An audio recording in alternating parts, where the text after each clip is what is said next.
ఈరోజు మన topic formulating appropriate questions for assessing readiness levels of learners for enhancing learning and critical thinking in the class room and for assessing learner achievement. Importance of questioning. వివిధ కాంటెక్స్ట్లో ఎటువంటి ప్రశ్నలు వెయ్యాలి అనేది తెలుసుకునేదానికి ముందు questioning యొక్క importance ఏంటి, మన టీచింగ్ లెర్నింగ్ ప్రాసెస్లో ఈ క్వశ్చనింగ్కి చాలా ఇంపార్టెన్స్ ఉంది. పిల్లవాళ్ళు రెడీగా ఉన్నారా లేదా తెలుసుకోవాలి అంటే క్వశ్చన్స్ ఇస్తాం. అలానే పిల్లవాని యొక్క అటెన్షన్ని గ్రాస్ప్ చెయ్యాలి అంటే క్వశ్చన్స్ ఉపయోగపడతాయి. వాళ్ళ యొక్క పార్టిసిపేషన్ని రీఇన్ఫోర్స్ చెయ్యాలి అన్నా కూడా క్వశ్చన్సే ఉపయోగపడతాయి. అంటే టోటల్గా మన టీచింగ్ లెర్నింగ్ ప్రాసెస్లో ఈ క్వశ్చన్స్కి ప్రధానమైనటువంటి పాత్ర ఉంది. ఏ విషయం ఇంపార్టెంట్, ఏ విషయాన్ని మనం ఎంఫసైజ్ చేసి చెప్పాలి, రివ్యూ చెయ్యాలి అనేటువంటి దానికి క్వశ్చన్సే ఉపయోగపడతాయి. స్టిమ్యులేట్ డిస్కషన్, పిల్లల్లో డిస్కషన్ని మనం స్టార్ట్ చేయటానికి కూడా క్వశ్చన్సే ఉపయోగపడతాయి. పిల్లల్లో క్రియేటివ్ క్రిటికల్ థింకింగ్ని పెంపొందించటానికి ఉపయోగపడతాయి.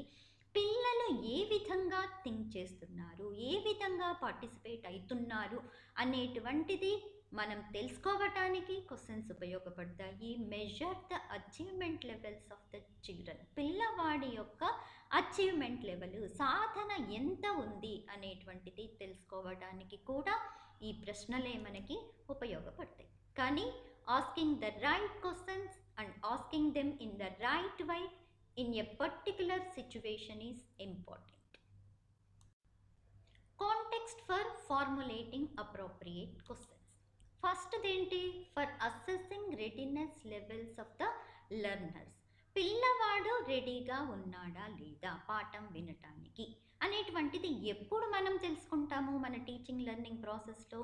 Before teaching learning. మనం టీచింగ్ లెర్నింగ్ ప్రాసెస్ని స్టార్ట్ చేయటానికి ముందే మనం పిల్లవాడు రెడీగా ఉన్నాడా లేదా అని తెలుసుకోవటానికి ప్రశ్నలు వేయడం. సింప్లీ మనకి క్లాస్ రూమ్ అప్లికేషన్ తీసుకున్నాము అంటే మనము టీచింగ్ ప్రాక్టీస్లో ఉపయోగించేటువంటి మోటివేషన్ క్వశ్చన్స్ ఈ రెడీనెస్ లెవెల్స్ని అసెస్ చేయడానికి కిందికి వస్తాయి.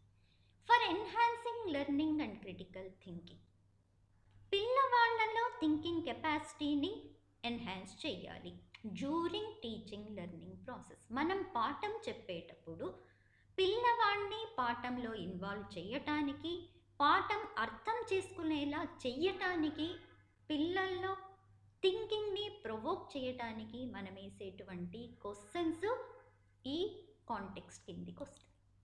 ఫర్ అసెసింగ్ లెర్నర్ అచీవ్మెంట్, పాఠం అంతా చెప్పేసిన తర్వాత లాస్ట్లో ఎవాల్యుయేషన్ చేస్తాం కదా, పిల్లవానికి మనం చెప్పినటువంటి లెసన్ ఎంతవరకు అర్థమైంది అనేటువంటి విషయాన్ని మనం తెలుసుకోవటానికి ఆఫ్టర్ టీచింగ్ లెర్నింగ్ ప్రాసెస్ మనం వేసేటువంటి ప్రశ్నలన్నీ కూడా for assessing learner achievement. Simple motivational questions readiness level assess చేయటానికి, పాఠం చెప్పేటప్పుడు పిల్లవాడికి అర్థం అవ్వటానికి మనం వేసేటువంటి క్వశ్చన్స్, వాళ్ళల్లో థింకింగ్ని ప్రోత్సహించటానికి మనం వేసేటువంటి questions enhancing learning and critical thinking కిందికి వస్తాయి.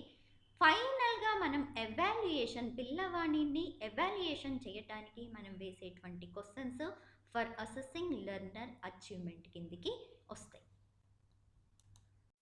ఫర్ అసెసింగ్ రెడీనెస్ లెవెల్స్, మనం టీచింగ్ లెర్నింగ్ ప్రాసెస్ని స్టార్ట్ చేయటానికి ముందే పిల్లవాడు రెడీగా ఉన్నాడా లేదా అని తెలుసుకోవటానికి మనం వేసేటువంటి ప్రశ్నలు ఈ రెడీనెస్ లెవెల్స్ కిందికి వస్తాయి. లెర్నర్ రెడీనెస్, మనం ఏమి తెలుసుకోవాలి ఇక్కడ? How well equipped a child to learn, పిల్లవాడు చదువుకోవటానికి ఎంత సంసిద్ధంగా ఉన్నాడు. ఫిజికల్ రెడీనెస్ ఉందా, కాగ్నిటివ్ ఆర్ మెంటల్ రెడీనెస్ ఉందా పిల్లవాడిలో, అకాడమిక్ రెడీనెస్, ఫిజికల్గా బాగానే ఉన్నాడు, ఏమీ జబ్బు లేదు, కడుపు నొప్పి లేదు, తలనొప్పి లేదు, కాగ్నిటివ్గా కూడా బాగానే ఉన్నాడు, అటెన్షను బాగానే ఉంది, ఇంట్రెస్ట్ ఉంది. అకాడమిక్ రెడీనెస్, చదువుకోవడానికి ఇంట్రెస్ట్గా ఉన్నాడా లేకపోతే ఆడటానికి ఇంట్రెస్ట్గా ఉన్నాడా అనేటువంటిది కూడా తెలుసుకోవాలి. తెలుసుకున్న తర్వాత diagnostic assessment, assess learners' current knowledge base on a topic to be studied. పిల్లవానికి ఏ టాపిక్ అయితే చెప్పబోతున్నామో ఆ టాపిక్ మీద పిల్లవానికి ఉన్నటువంటి ప్రెసెంట్ నాలెడ్జ్, ఏమన్నా ప్రీవియస్ నాలెడ్జ్ ఉందా అనేటువంటిది ప్రీ ఎవాల్యుయేషన్ చేయాలి. దీనివల్ల పిల్లవాని యొక్క స్ట్రెంగ్త్ అండ్ వీక్నెసెస్ తెలుస్తాయి. పిల్లవానికి మనం చెప్పబోయేటువంటి టాపిక్ మీద ఉండేటువంటి నాలెడ్జ్, స్కిల్స్ని మనము తెలుసుకోవచ్చు. వీటినన్నిటినీ తెలుసుకోవటానికి మనం వేసేటువంటి ప్రశ్నలు అసెస్సింగ్ రెడీనెస్ లెవెల్స్ కిందికి వస్తాయి. Next, for enhancing learning and critical thinking. పిల్లవాడిలో లెర్నింగ్ని, క్రిటికల్ థింకింగ్ని ఇంప్రూవ్ చేయటానికి మనం ఉపయోగించేటువంటి ప్రశ్నలు ఎప్పుడు at the time of teaching learning process. మనం పాఠం చెప్తున్నప్పుడు ఆ పాఠం గురించినటువంటి విషయాలను పిల్లవాడు బాగా అర్థం చేసుకోవటానికి, ఆ పిల్లవాళ్ళలో క్రిటికల్ థింకింగ్ని పెంపొందించడానికి మనం వేసేటువంటి ప్రశ్నలు. ఈ ప్రశ్నలు అడిగేదానికి ముందుగా మనం బ్లూమ్స్ టాక్సానమీలో బ్లూమ్స్ ఏం చెప్తారు అంటే 3 రకాలైనటువంటి డొమైన్స్ని పిల్లల్లో అభివృద్ధి చేయాలి. ఫస్ట్ది ఏంటి? Cognitive domain. Second one affective domain. 3 psychomotor domain. జ్ఞానాత్మక రంగము, భావావేశ రంగము, మానసిక చలనాత్మక రంగం. దీంట్లో క్రిటికల్ థింకింగ్ అనేటువంటిది దేని కిందికి వస్తుంది? కాగ్నిటివ్ డొమైన్ కిందికి వస్తుంది. ఈ కాగ్నిటివ్ డొమైన్లో పిల్లవాళ్ళలో ఇది basic level. Remember, next understand, next apply, తర్వాత అనలైజ్, ఎవాల్యుయేట్, క్రియేట్. పిల్లవాడిని క్రమంగా రిమెంబరింగ్ స్టేజ్ నుంచి క్రియేటివ్ స్టేజ్ దాకా తీసుకెళ్ళాలి. అలా తీసుకెళ్ళినప్పుడు పిల్లల్లో క్రిటికల్ థింకింగ్ డెవలప్ అవుతూ వస్తుంది. ఫస్ట్ రిమెంబరింగ్ అంటే recall facts and basic concept. ఏది నేర్చుకున్నాడో దాన్ని సింపుల్గా రీకాల్ చేసుకుంటాడు.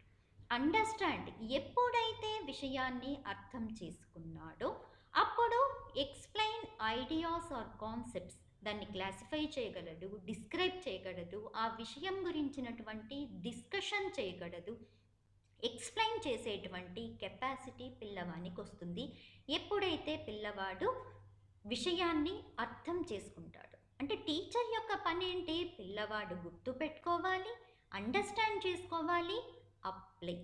Use information in new situation, in daily life situations. నేర్చుకున్నటువంటి విషయాన్ని పిల్లవాడు తన నిజ జీవితంలో అప్లై చేయగలగాలి. Next analyse.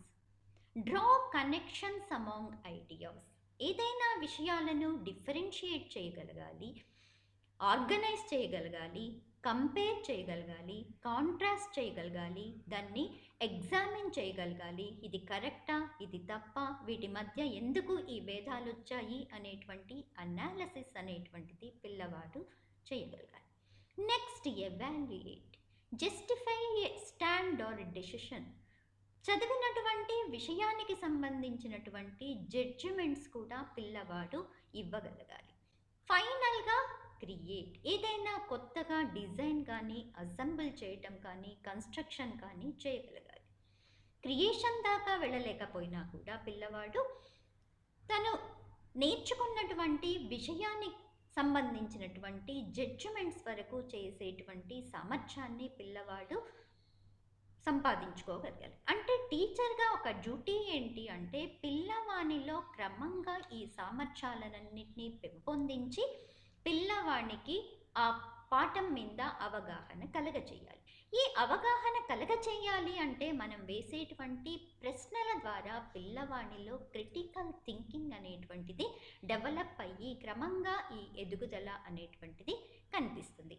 అంటే మనం వేసేటువంటి ప్రశ్నల్లో రీకాలింగ్ ప్రశ్నలు, అండర్స్టాండింగ్ సంబంధించింది, అప్లికేషన్కి సంబంధించినవి, అనాలిసిస్కి సంబంధించినవి, ఎవాల్యుయేషన్కి సంబంధించినవి, క్రియేటివిటీకి సంబంధించినటువంటి ప్రశ్నలన్నీ కూడా teaching learning process at the time of teaching learning ప్రాసెస్లో ఉపాధ్యాయుడు ఉపయోగించవలసినటువంటి అవసరం ఉంది. పిల్లల్లో క్రిటికల్ థింకింగ్ని మన ప్రశ్నల ద్వారా ఎన్హాన్సింగ్ చేయాలి. క్రిటికల్ థింకింగ్ అంటే ఏంటి? Ability to effective analyze information and form judgments that are logical and well thought out. అంటే తను ఏ విషయాన్నైతే నేర్చుకున్నాడో ఆ విషయాన్ని అనలైజ్ చేయగలగాలి, విశ్లేషించగలగాలి. అలానే దానికి సంబంధించినటువంటి జడ్జిమెంట్స్ని లాజికల్ మేనర్లో ఆ పిల్లవాడు ఇవ్వగలగాలి. It includes analysis, evaluation and inference. Strategies for enhancing critical thinking. పిల్లవాడిలో క్రిటికల్ థింకింగ్ని పెంపొందించాలి అంటే మనం at the time of teaching learning ప్రాసెస్లో మనం ఎటువంటి స్ట్రాటజీస్ని ఉపయోగించాలి. Problem solving challenges. పిల్లవానికి ప్రాబ్లమ్ సాల్వింగ్ ఛాలెంజెస్ క్లాస్ రూమ్లో ఇవ్వాలి. Brainstorming and open ended activities ఇవ్వాలి. కాన్సెప్ట్ మ్యాపింగ్ క్వశ్చన్స్ ఇవ్వటం ద్వారా. Classifying and categorising. పోలికలను బట్టి కానీ లక్షణాలను బట్టి కానీ వస్తువులని క్లాసిఫై చేసేటువంటి అవకాశం పిల్లలకి కల్పించటం. Compare and contrast questions. Compare చేయండి, వీటిని ఏదైనా విషయాల నుంచి వీటిని కంపేర్ చేయండి, కాంట్రాస్ట్ చేయండి అని అడగటం. Decision making. ఈ పరిస్థితుల్లో నువ్వుంటే ఎటువంటి డెసిషన్ తీసుకుంటావు అనేటువంటి ప్రశ్నలు. Making connection to everyday life. ఈ విషయాన్ని నిజ జీవితంలో ఏ విధంగా అన్వయం చేస్తావు, నిజ జీవితంలో ఇది ఏ విధంగా ఉపయోగపడుతుంది అనేటువంటి ప్రశ్నల ద్వారా. Providing group opportunities. కేవలం ప్రశ్నల ద్వారానే కాకుండా గ్రూప్ ఆపర్చునిటీస్ ప్రొవైడ్ చేయటం ద్వారా కూడా classroom discussions, debates, argumentation, collaborative learning ద్వారా కూడా పిల్లల్లో క్రిటికల్ థింకింగ్ని పెంపొందించవచ్చు. ఏదైనా ఒక విషయానికి సంబంధించినటువంటి ఆర్గ్యుమెంట్, డిబేట్ క్లాస్ రూమ్లో ఆర్గనైజ్ చేశారు అంటే పిల్లల్లో డిస్కషన్ చేసుకోవటం ద్వారా కూడా క్రిటికల్ థింకింగ్ని వాళ్ళు పెంపొందించుకుంటారు. కాబట్టి క్లాస్ రూమ్లో పిల్లల్లో క్రిటికల్ థింకింగ్ని ఈ స్ట్రాటజీస్ ఉపయోగించి మనం పెంపొందించవచ్చు. వీటికి సంబంధించినటువంటి ప్రశ్నలు అడగడం ద్వారా క్రిటికల్ థింకింగ్ అనేటువంటిది డెవలప్ అవుతుంది. క్రిటికల్ థింకింగ్ని ప్రమోట్ చేసేటువంటి కొన్ని క్వశ్చన్స్ చూస్తాం. What do you think will happen next in the story or activity and why? నువ్వు నెక్స్ట్ స్టోరీలో ఏమవుతుంది అనుకుంటున్నావు, ఎందుకు అనేటువంటిది పిల్లవానిలో క్రిటికల్ థింకింగ్ని ఎంఫసైజ్ చేస్తుంది. How might you solve this problem using a different approach? Different అప్రోచ్ని ఉపయోగించి నువ్వు ఈ ప్రాబ్లమ్ని ఎలా సాల్వ్ చేస్తావు? What evidence from the information provided supports your conclusion? నువ్వు ఒక కంక్లూషన్కి వచ్చావు, నీకు ప్రొవైడ్ చేసినటువంటి ఇన్ఫర్మేషన్లో ఏ ఎవిడెన్స్ ఆధారంగా నువ్వు ఈ కంక్లూషన్స్కి వచ్చావు? In what ways could we improve or modify this idea? ఈ ఐడియాను మనం ఎలా మాడిఫై చేయొచ్చు క్రియేటివిటీ కిందకి? How do grades differ from marks? మార్క్స్కి గ్రేడ్కి మధ్య ఉండేటువంటి డిఫరెన్స్ ఏంటి? What questions would you ask to gather more information about this problem? ఈ ప్రాబ్లమ్ సంబంధించినటువంటి ఇన్ఫర్మేషన్ గ్యాదర్ చెయ్యాలి అంటే నువ్వు ఏం క్వశ్చన్స్ అడుగుతావు? How could you apply this concept to a real life situation? ఈ కాన్సెప్ట్ని మనము ఏ విధంగా రియల్ లైఫ్ సిచ్యువేషన్కి మనము అప్లై చేయొచ్చు? Encouraging open ended questions that require thoughtful analysis helps foster critical thinking skills in children. ఏ ప్రశ్న వేసినా కూడా ఆ పిల్లవానికి thought provoking questions, open ended questions ఉంటే పిల్లవానిలో క్రిటికల్ థింకింగ్ అనేటువంటిది డెవలప్ అవ్వటానికి అవకాశం ఉంటుంది. ఓపెన్ ఎండెడ్ అంటే డిఫరెంట్ టైప్స్ ఆఫ్ ఆన్సర్స్ రావాలి పిల్లవాడి దగ్గర నుంచి. ఒకటే ఆన్సర్ ఉంది అంటే క్లోజ్ ఎండెడ్ ఆలోచనలకి అవకాశం ఉండదు. కాబట్టి ఓపెన్ ఎండెడ్ క్వశ్చన్స్ని పిల్లవానికి అడగాల్సి ఉంటుంది. Next, for assessing learner achievement. పిల్లవాడు కంప్లీట్గా నేర్చుకున్న తర్వాత ఆఫ్టర్ టీచింగ్ లెర్నింగ్ ప్రాసెస్ పిల్లవాని యొక్క అచీవ్మెంట్ని మెజర్ చేయటానికి మనం ఉపయోగించేటువంటి questions to assess the expected learning outcomes. ఈ పాఠం అయిపోయిన తర్వాత పిల్లవాడిలో ఏవి సామర్థ్యాలైతే రావాలి అనుకుంటున్నామో ఆ సామర్థ్యాలు వచ్చాయా లేదా అనేటువంటిది అసెస్ చేయటానికి. Content and the skills the student is expected to attain. పిల్లవానికి కంటెంట్లో ఏమి నేర్చుకోవాలి అనుకున్నాము, స్కిల్స్ ఏ నేర్చుకోవాలి పిల్లవాడు అనుకున్నాము, అవి పిల్లవాడు నేర్చుకున్నాడా లేదా అని టెస్ట్ చేయటానికి. To measure the ability of the student to demonstrate their capabilities and progress. ఆ పిల్లవానికి తను నేర్చుకున్నటువంటి విషయాన్ని డెమాన్స్ట్రేట్ చేయగలిగేటువంటి ఎబిలిటీ ఎంతవరకు ఉంది అనేటువంటిది మెజర్ చేయడానికి ఉపయోగించేటువంటి ప్రశ్నలు. Basic types of question. ఎన్ని రకాలుగా ఈ ప్రశ్నలు ఉంటాయి? క్లోజ్ ఎండెడ్ క్వశ్చన్, ఒకటే ఆన్సర్ ఉంటుంది అటువంటి ప్రశ్న. ఓపెన్ ఎండెడ్ క్వశ్చన్, వీటికి డిఫరెంట్ ఆన్సర్స్, ఒక్కొక్క పిల్లవాడు ఒక్కొక్క రకమైనటువంటి ఆన్సర్స్ని ఇక్కడ ఇచ్చేదానికి అవకాశం ఉంటుంది. డైవర్జెంట్. డైవర్జెంట్ అంటే ఒకటే problem, so many solutions. Convergent questions. ఈ కన్వర్జెంట్ క్వశ్చన్స్లో well defined solution to a problem, single solution, అంతే, ఒకే సొల్యూషన్, మిగిలినవన్నీ ఆలోచించుకొని ఒక్కటే సొల్యూషన్ని కనిపెట్టడం అనేటువంటిది ఉంటుంది. Problem solving questions, analytical questions, ఇవన్నీ కూడా పిల్లవాని యొక్క అచీవ్మెంట్ లెవెల్స్ని టెస్ట్ చేయటానికి ఉపయోగించవచ్చు. రైట్, లెసన్ విన్నారు కదా, కాన్సెప్ట్ అర్థమైందా? టీచింగ్ కనుక నచ్చినట్లయితే లైక్ చేయండి, షేర్ చేయండి, సబ్స్క్రైబ్ చేసుకోండి. Thank you, all the best.